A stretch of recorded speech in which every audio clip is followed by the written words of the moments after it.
آخری 10 دن میں لیلۃ القدر رکھی ہے، اعتکاف رکھا ہے۔ پہلی امتوں کے لیے یہ نہیں تھا کہ پچھلے سارے گناہ معاف ہو جائیں، یہ ہمارے لیے کہ ہمارے پچھلے سارے گناہ معاف ہو جاتے۔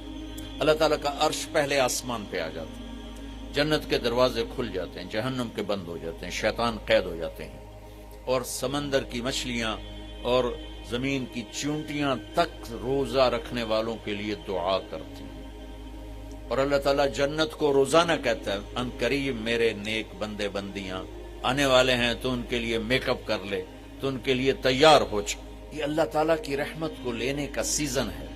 پہلی امتوں کو اعتکاف نہیں ملا تھا، ہمیں اعتکاف ملا ہے کہ 10 دن اللہ دے بوئے تے پہ جاؤ، یا اللہ تیرے کو معافی کروا کے ہی اٹھنا ہے، ہمیں اٹھنا ہی کوئی نہیں۔ تو جو دروازے پہ آ جاتا ہے آدمی اسے معاف کر ہی دیتا ہے۔ کوئی بہت ہی سخت دل والا ہو تو معاف نہ کرے، ورنہ بڑے سے بڑے غصے والے بھی کہتا اچھا جی جاؤ معاف کیتا۔ اس میں ایک لیلۃ القدر ہے، وہ بعد میں بات کرتا ہوں۔ پھر اللہ تعالیٰ نے اس میں غریب آدمی کی کہ روزے اچھے گزر جائیں، عید اچھی گزر جائے، اس کے لیے اللہ تعالیٰ نے صدقہ فطر رکھا ہے۔ ہم اسے عید کے ساتھ جوڑ دیتے، پہلی رمضان سے دینا چاہیے تاکہ غریب اپنا کوئی روزہ تو رکھ سکے۔ پہلی رمضان سے 29 رمضان تک جب مرضی دے دیں، اور اگر وہ فطرانہ ادا نہیں کرتا تو اس کے روزے اس کے سر کے اوپر سے بھی نہیں جاتے، وہیں کھڑے رہتے ہیں۔ اور عام طور پر یہاں اخبار میں ٹی وی پر گندم کے لحاظ سے آتا ہے 2 سیر کڑک دے دو، وہ تھوڑے سے پیسے ہیں، 100-200 روپے ہے۔ میں آپ کو آپ سب مالدار لوگ بیٹھے ہیں، میں آپ کو اپنے نبی کا صدقہ فطر بتاتا ہوں کہ آپ کیا دیتے تھے۔ آپ کشمش دیتے تھے، کھجور دیتے تھے، جو بھی دیے ہیں۔ تو کشمش 3 کلو، بازار میں 3.5 کلو، بازار میں جا کے پوچھیں جو سب سے اچھی کشمش ہو، یا پھر درمیانی، گھٹیا نہیں درمیانی اور سب سے اچھی، پتہ کرے وہ کتنی ہے، 1000 روپے کلو ہے، 1500 روپے کلو ہے۔ آپ کے گھر کے 4 افراد ہیں تو ایک گھر سے 6000 روپے غریب کو جائے گا۔ آج تو 6000 میں ایک ہفتہ نہیں گزرتا۔ تو اب سب سے عرض کرتا ہوں ویسے بھی خیرات کریں، افطاریاں کروائیں، اور صدقہ فطر کشمش کے حساب سے دیں۔ یہ آپ سب بھائی بہنوں کی خدمت میں گزارش ہے۔ اللہ نے آپ کو رزق دیا، خرچ کریں، یہی آپ کے ساتھ جائے گا، باقی سارا ادھر ہی رہ جائے گا۔ لیلۃ القدر، انا انزلناہ فی لیلۃ القدر وما ادراک ما لیلۃ القدر لیلۃ القدر خیر من 1000 شہر تنزل الملائکۃ فیہا بإذن ربہم من کل امر سلام ہی حتی مطلع الفجر۔ ہم نے قرآن کو لیلۃ القدر میں اتارا، تمہیں کیا خبر کہ لیلۃ القدر کیا ہے؟ لیلۃ القدر 1000 مہینوں سے بہتر ہے۔ اس میں فرشتے اترتے ہیں اور یہ صبح تک رہتی ہے۔ لفظ قدر عربی میں اس کا ایک مطلب ہے قیمت۔ سبحان اللہ۔ تو اللہ نے کہا میں تمہیں بتاؤں، آپ سب تاجر بیٹھے ہو، لیلۃ القدر کی قیمت کیا ہے؟ 1000 مہینوں سے بہتر ہے، 1000 مہینوں سے بہتر ہے۔ اب 1 روپے پر 1000 نفع لے سکتے ہیں؟ دنیا میں کوئی ایسا کاروبار ہے؟ جو ہیروئن بیچتے ہیں وہ بھی نہیں لے سکتے۔ اور میرا اللہ کہہ رہا ہے 1 رات 1000 مہینے، یعنی کوئی 82-83 سال۔ یہ تو آ گیا پہلا قدر۔ دوسرا اس کا مطلب ہے تنگ پڑ جانا، تنگ پڑ فقدر علیہ رزقہ۔ تو تنزل الملائکۃ فیہا، تنزل الملائکۃ والروح فیہا، کہ اس رات اتنے فرشتے اترتے ہیں کہ زمین تنگ پڑ جاتی ہے۔ سبحان اللہ، اتنے فرشتے آتے ہیں زمین تنگ پڑ جاتی ہے۔ تیسرا مطلب ہے قدر،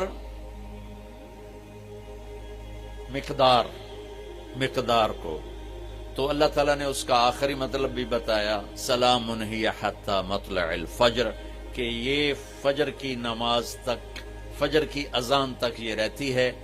3 مطلب ہیں قدر کے، تینوں اللہ نے قرآن میں کور کیے۔ قیمت کیا ہے؟ 1000 مہینوں سے بہتر۔ تنگی کیا ہے؟ فرشتوں سے زمین بھر جاتی ہے۔ مقدار کیا ہے؟ صبح صادق۔ لیلۃ القدر 27 کی نہیں ہوتی، 21، 23، 25، 27، 29۔ اب یہ 5 راتیں جاگنے چھٹ، آپ لوگ تو ویسے رات کے بادشاہ ہو، جاگ لو۔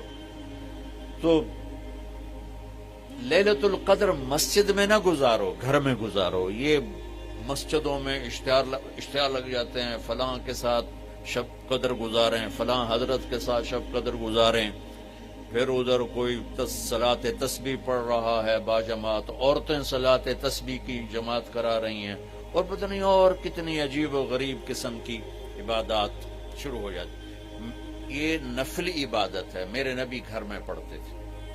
آپ نے اشراق کے سوا ہر نفل گھر پڑھا، ہر سنت گھر میں پڑھی، تو آپ لیلۃ القدر کو یہ مستورات دی، آپ اکٹھے ہو کے نہیں منانا، الگ الگ مصلی بچھا کر اپنے اللہ سے رونا دھونا کرو، اپنے اللہ کو منانا کرو، میں بھی کروں، آپ بھی کریں۔ نوافل کی، جیسے ابھی شب برات گزری تو اشتہار تھے، میں جا رہا تھا ادھر غلام آباد میں، ایک جنازہ ہو گیا تھا، تو اشتہار فلاں حضرت کے ساتھ شب برات گزاریں، فلاں مسجد میں شب برات گزاریں، فلاں جگہ شب برات گزاریں۔ بھائی وہ گھر میں منانے کی ہے، مسجد میں نہیں۔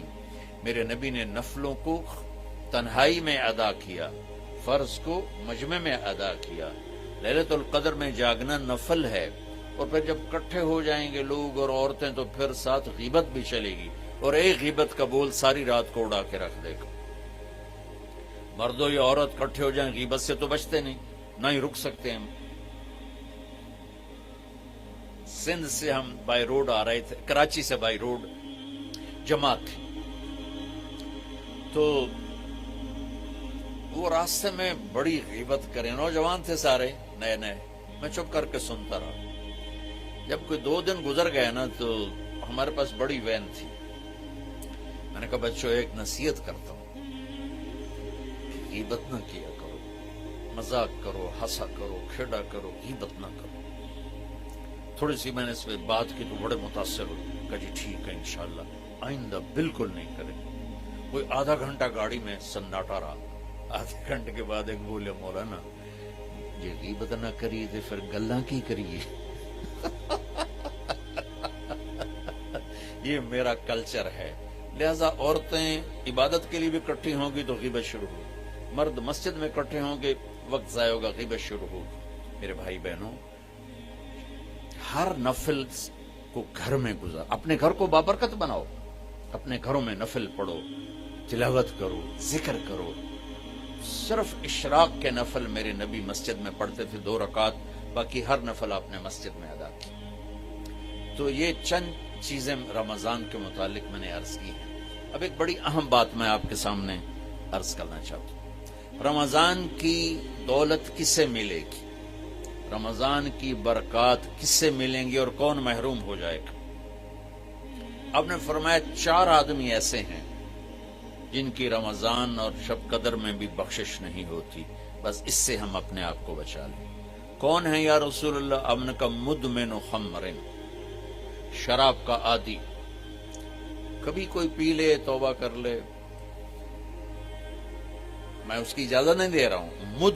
مدمن کا لفظ ہے جو روزانہ شراب پیتا ہے، اس کی رمضان میں بخشش نہیں۔ عاقل لوالدیہ، جو ماں باپ کا نافرمان ہے، اس کی بخشش نہیں۔ قاطع الرحم، رشتہ داروں سے لڑنے والا، اس کی بخشش نہیں۔ المشاحن، دل میں بغض رکھنے والا، اس کی بخشش نہیں۔ ہر وہ چیز جو میرے آپ کے لیے نقصان دے اللہ نے حرام کر دی، ہر وہ چیز جو میرے آپ کے لیے مفید ہے اللہ نے حلال کر دی۔ سود حرام کر دیا۔ ہماری پاکستان کی معیشت نہیں، پوری دنیا کی معیشت ڈوبی پڑی ہے، سارے ملک قرضوں پہ چل رہے ہیں، سود نے پوری دنیا کو تباہ کر دیا۔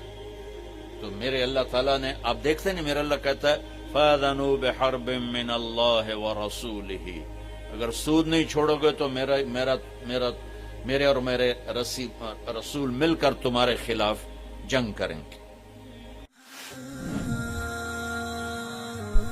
آئیں مل کر بھوک مٹائیں، بجھے ہوئے چولہے پھر سے جلائیں۔ غذائی قلت کے شکار ہزاروں افراد آپ کی مدد کے منتظر ہیں۔